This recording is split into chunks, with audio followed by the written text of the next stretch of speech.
નમસ્કાર દર્શક મિત્રો, બ્રેકિંગ ન્યૂઝમાં આપનું હાર્દિક સ્વાગત છે. આપ જોઈ રહ્યા છો ગુજરાત ન્યૂઝ 24. ભારત વિકાસ પરિષદ ગુજરાત ઉત્તર પ્રાંત આયોજિત દ્વિદશક મહોત્સવની ઉજવણી કરાઈ. કાર્યક્રમ સ્થળે દિવ્યાંગોને જરૂરિયાત મુજબ નિઃશુલ્ક કૃત્રિમ હાથ પગ લગાવી સહાયતા બક્ષી. પાટણમાં ભારત વિકાસ પરિષદ ગુજરાત ઉત્તર પ્રાંતને સ્થાપનાના યશસ્વી 20 વર્ષ થતા રવિવારના રોજ લેમોનેટ પાર્ટી પ્લોટ પાટણ ખાતે દ્વિદશક મહોત્સવની સ્વરૂપજી ઠાકોર મંત્રી ખાદી ગ્રામોદ્યોગ ગુજરાત સરકારના અધ્યક્ષ સ્થાને ઉજવણી કરવામાં આવી હતી. કાર્યક્રમની શરૂઆત દીપ પ્રાગટ્યથી કરવામાં આવી. ત્યારબાદ ભારત વિકાસ પરિષદની પરંપરા મુજબ પૂર્ણ વંદે માતરમનું ગાન કમલેશ સ્વામી અને તેમની ટીમ દ્વારા કરવામાં આવેલું. કાર્યક્રમના ઉદ્ઘાટક રાષ્ટ્રીય સંગઠન મંત્રી સુરેશજી જૈન રહ્યા હતા.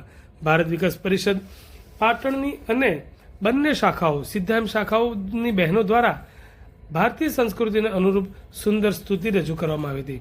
ગુજરાત ઉત્તર પ્રાંતના પ્રમુખ કમલભાઈ ચંદારાણા તેઓએ સ્વાગત પ્રવચન કરી સૌને આવકાર્યા હતા, જ્યારે સમગ્ર કાર્યક્રમની રૂપરેખા ભરતભાઈ ઠક્કર સંયોજકે રજૂ કરી હતી.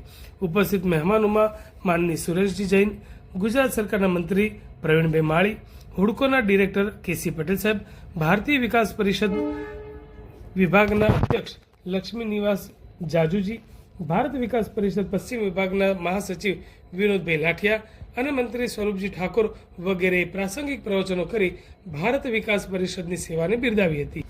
આ કાર્યક્રમના ઉપલક્ષે રક્તદાન કેમ્પ તથા દિવ્યાંગ સહાયતા કેમ્પનું આયોજન દાતાઓના સહયોગથી કરવામાં આવ્યું હતું. કાર્યક્રમ સ્થળે દિવ્યાંગોને જરૂરિયાત મુજબ કૃત્રિમ નિઃશુલ્ક હાથ અને પગ લગાવીને સહાયતા બક્ષી હતી. દ્વિદશક કાર્યક્રમની ઉજવણીના ભાગરૂપે સાંસ્કૃતિક કાર્યક્રમોનું આયોજન પણ વખાણવા લાયક રહ્યું હતું.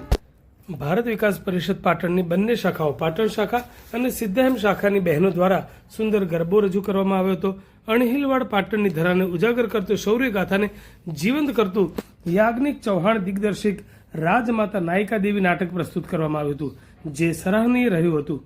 કાર્યક્રમના મુખ્ય વક્તા પદ્મશ્રી તુષાર શુક્લનો કુટુંબ પ્રબોધન અંગેનું વક્તવ્ય ઉપસ્થિત જનમેદનીને ખૂબ જ પ્રભાવિત કરી ગયું. પદ્મશ્રી તુષાર શુક્લે તેમના પ્રેરણાદાયી પ્રવચનમાં બાળકોથી લઈને બુઝુર્ગો સુધી દરેકને લક્ષ્યમાં રાખી લાગણીશીલ રજૂઆત કરી હતી. તેમણે ચકાચકીની બાળ વાર્તાનું ઉદાહરણ આપી દાંપત્ય જીવનની સમજ આપી હતી. ઉપરાંત પ્રવર્તમાન સમયમાં નાના બાળકોના સંતાનો પર નાનપણથી જે બોજ મૂકવામાં આવે છે, બીજાના સંતાનો સાથે સરખામણી કરવામાં આવે છે, તે અંગે માર્મિક ભાષામાં માર્ગદર્શન આપ્યું હતું. વૃદ્ધાશ્રમ અને સંયુક્ત કુટુંબ અંગે વાસ્તવિકતા તેમના વક્તવ્યમાં સ્પષ્ટ દેખાતી હતી. પદ્મશ્રી તુષાર શુક્લનું સમગ્ર વક્તવ્ય માર્મિક રીતે હળવી શૈલીમાં રમૂજ સાથે અને સાચે જ હૃદયને સ્પર્શી ગયું હતું. ગુજરાત ઉત્તર પ્રાંતના દ્વિદશક કાર્યક્રમમાં હજારોની સંખ્યામાં ઉપસ્થિત પરિવારે સમગ્ર કાર્યક્રમના વખાણ કર્યા હતા. આયોજિત કાર્યક્રમમાં પાટણ નગરપાલિકાના પ્રમુખ હિરલબેન પરમાર, ઉત્તર પ્રાંત સાથે સંકળાયેલ તમામ શાખાના પ્રમુખ, મંત્રી, ખજાનચી, પદાધિકારી, કારોબારી સભ્યો, આમંત્રિત મહેમાનો અને ભારત વિકાસ પરિષદના તમામ કાર્યકર્તાઓ, પત્રકાર મિત્રો, ફોટોગ્રાફર મિત્રો અને વિશાળ જનમેદની ઉપસ્થિત રહી હતી.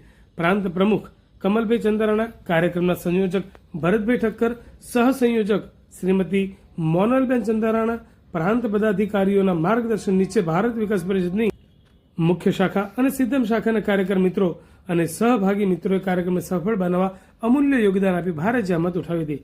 કાર્યક્રમનું સફળ સંચાલન જ્યોતિબેન પટેલે કર્યું હતું. કાર્યક્રમના અંતે મહામંત્રી વિશ્વેશભાઈ જોશીએ આભાર વિધિ કરી હતી.